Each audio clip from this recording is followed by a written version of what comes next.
فرعون اور اس کی خادمہ۔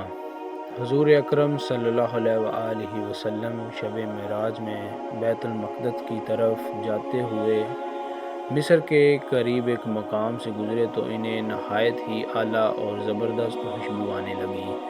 آپ صلی اللہ علیہ وآلہ وسلم نے حضرت جبرائیل علیہ السلام سے پوچھا کہ یہ خوشبو کیسی ہے؟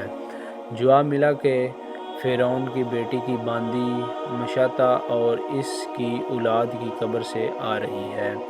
پھر حضرت جبرائیل علیہ السلام نے اس کا قصہ بیان کیا کہ مشاطہ فرعون کی بیٹی کی خادمہ تھی۔ وہ خفیہ طور پر اسلام لا چکی تھی۔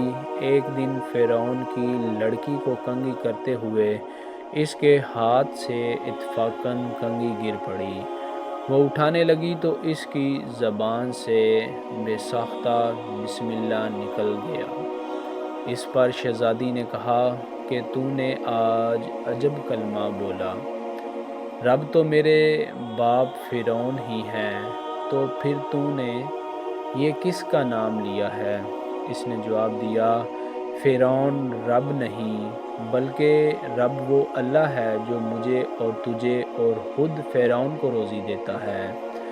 شہزادی نے کہا، اچھا تو میرے باپ کے سوا کسی اور کو اپنا رب مانتی ہے؟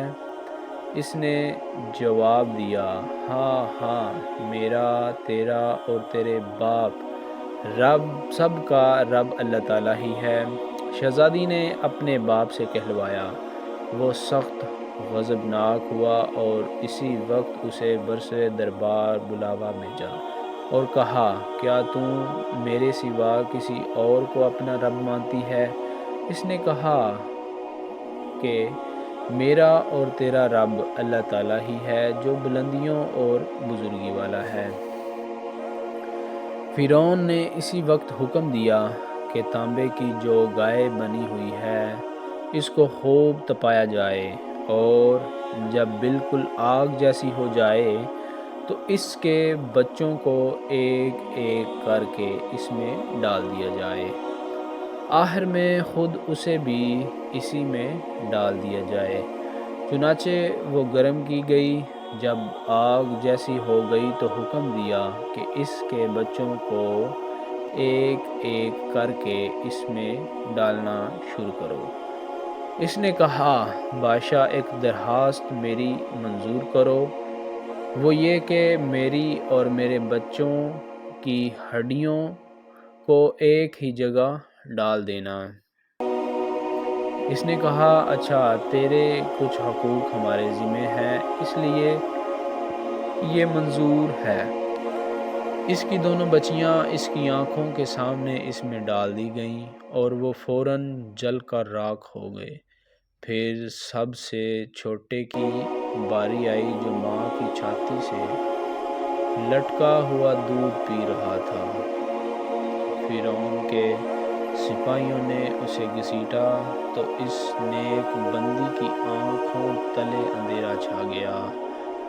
اللہ نے اس بچے کو اسی وقت زبان دے دی اور اس نے بآواز بلند کہا، اماں جان افسوس نہ کر، اماں جان ذرا بھی پس و پیشاں نہ کرو، حق پر جان دینا ہی سب سے بڑی نیکی ہے۔